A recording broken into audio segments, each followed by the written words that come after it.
तो नारायण महात्माओं ने पूछा, गुरुदेव श्रीमद् भागवत बोले जब इतना बढ़िया शास्त्र है तो इसको 7 दिनों में ही क्यों गाया जाता है? जब इतना बढ़िया शास्त्र है तो इसको 7 दिनों में ही क्यों?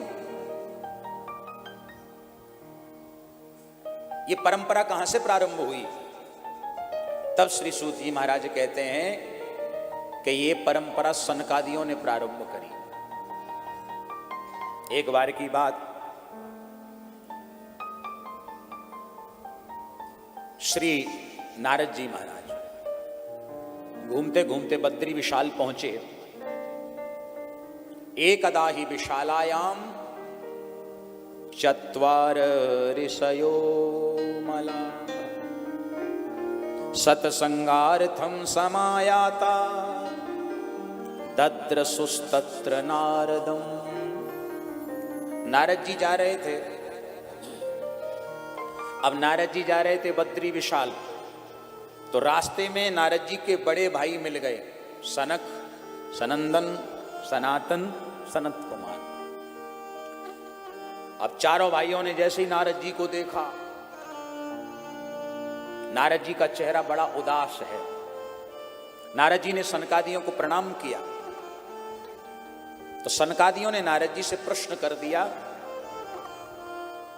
कथम ब्रह्मण दीन मुखः कुतश्चिंतातुरो भवान त्वरितं गम्यते कुत्र कुतश्चागमनं तव। नारद, कथम ब्रह्मण दीन मुखः, भो ब्रह्मन कथम दीन मुखः, तुम्हारा ये दीन मुख क्यों हो रहा है, मलिन मुख क्यों हो रहा है, तुम्हारे चेहरे पर उदासी क्यों है, तुम्हारा तेज नष्ट क्यों हो रहा है, क्या कारण है? और कहां से तुम आ रहे हो और कहां चले जा रहे हो, बताओ। नारद जी हाथ जोड़ के कहते हैं कि भैया मेरी उदासी का कारण पूछते हो तो सुनो। क्या? बोले एक बार मेरा मन बड़ा अशांत था, सारे संसार में मैंने परिभ्रमण किया, सारे संसार में घूमा और सारे संसार में पृथ्वी पर जितने तीर्थ हैं, अहम तु पृथ्वी यातो ज्ञात्वा सर्वोत्तमामिति पुष्करम च प्रयागम च काशीम गोदावरीम तथा। अब ध्यान से सुनना, नारद जी अपनी कहानी, नारद जी के साथ जो घटित हुआ है वो सनकादियों को सुना रहे, अपनी चिंता का कारण पूछना चाहते हैं कि हम चिंतित हैं तो इसका रास्ता क्या निकले कि हमारी चिंता दूर हो जाए। नारद जी से पूछा तो नारद जी ने अपनी पूरी कहानी सुनाई कि मैंने संसार के समस्त तीर्थों का परिभ्रमण किया, सब जगह घूमा,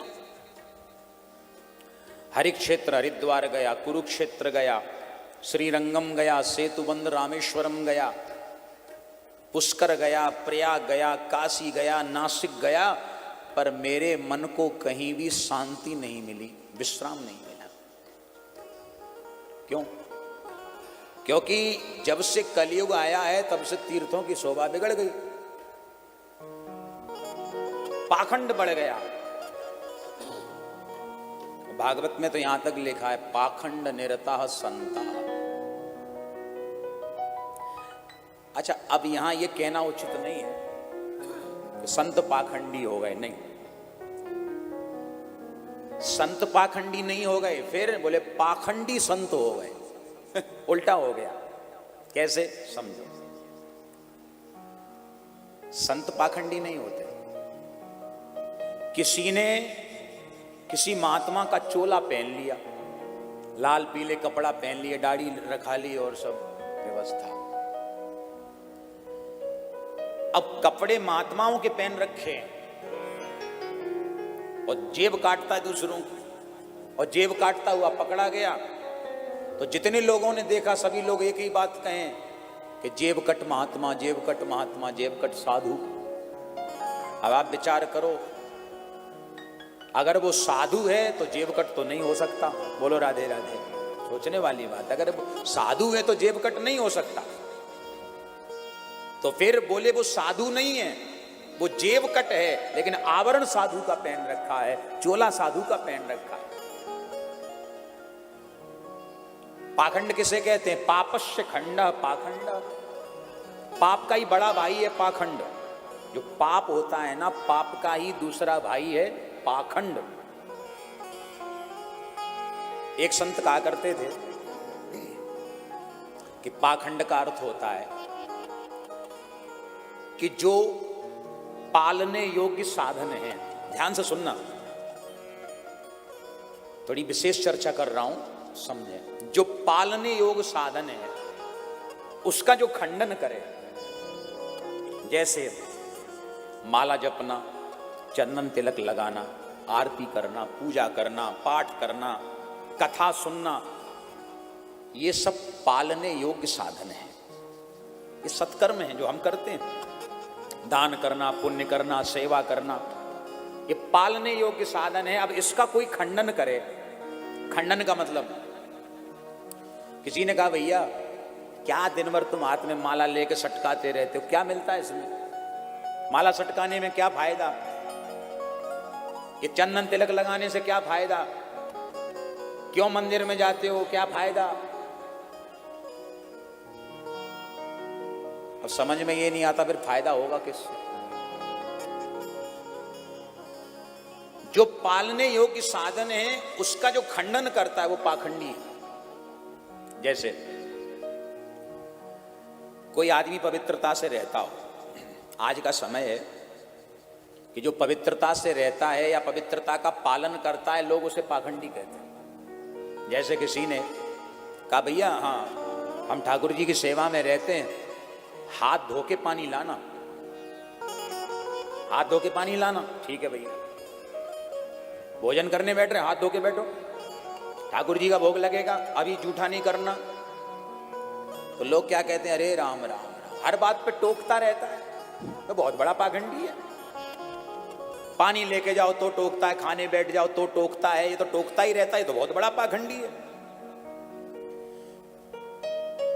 एक सज्जन थे, वो कहते थे अरे महाराज दुनिया में बहुत संत देखे पर हमारे गुरुजी जैसे नहीं। हमने कहा भाई क्या विशेषता उनमें? अरे महाराज सालों साल नहाते ही नहीं है, साल साल निकल जाते वो नहाते ही नहीं है। अब बताओ इसमें भी कोई गरिमा है, कोई महिमा है? वो साल साल भर नहा ही नहीं रहे, बड़े अवधूत हैं, बड़े महाराज विरक्त हैं, अच्छी बात है। देखो पालने योग्य साधन तो ये हैं, आप स्नान करो, भजन करो, पूजन करो, माला जपो, ये पालने योग्य साधन है। अब कोई ये कहे ये माला जपता ये पाखंडी है, ये मंदिर जाता ये पाखंडी है, ये पवित्रता से रहता ये पाखंडी है, और जो ऐसा कहे वही सबसे बड़ा पाखंडी है। बोलो राधे राधे। पालने योग्य जो साधन है उसका जो खंडन करे वो पाखंडी है। तो नारद जी कहते हैं कि कलयुग के आने से तीर्थों की शोभा बिगड़ गई।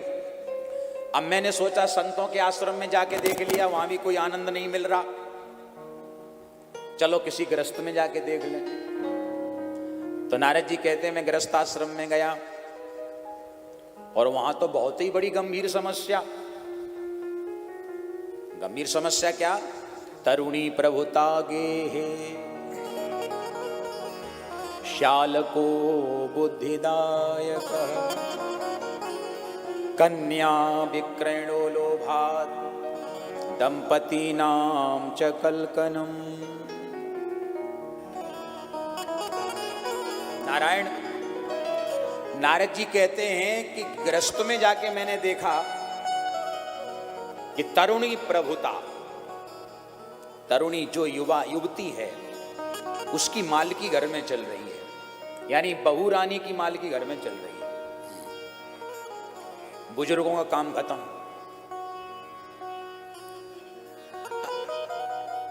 जब थोड़ी उम्र बढ़ने लगती है तो गवर्नमेंट भी आपको रिटायरमेंट दे देती है, जाओ अब घर बैठो, पेंशन लो, राधे राधे बोलो।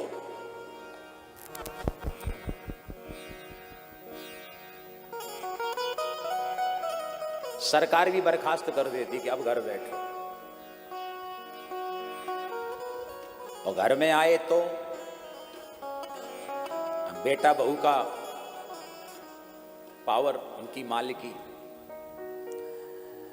संस्कारी बहू मिल जाए, संस्कारी बेटा हो तो एक ही बात कहेगा कि जाओ वृंदावन में कथा चल रही, खूब सुनो।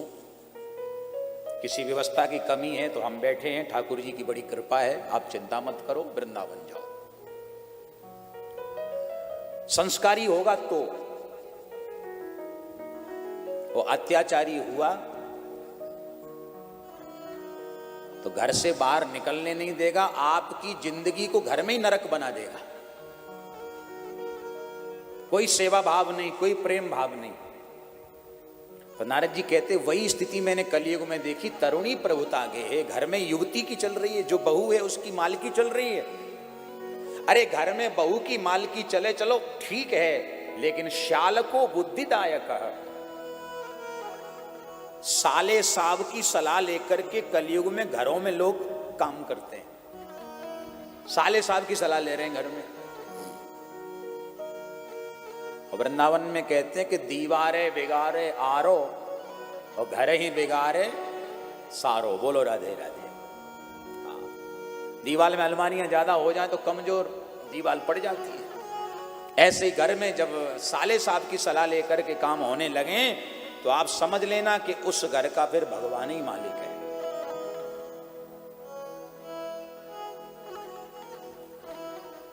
महाभारत में धृतराष्ट्र के साले साहब शकुनी, हकीकत बताऊं, कथा का सार बता दूं, शकुनी न होता तो महाभारत न होता। प्रेम से कहो राधे राधे। इस दुष्ट ने ही तो महाभारत करवाया।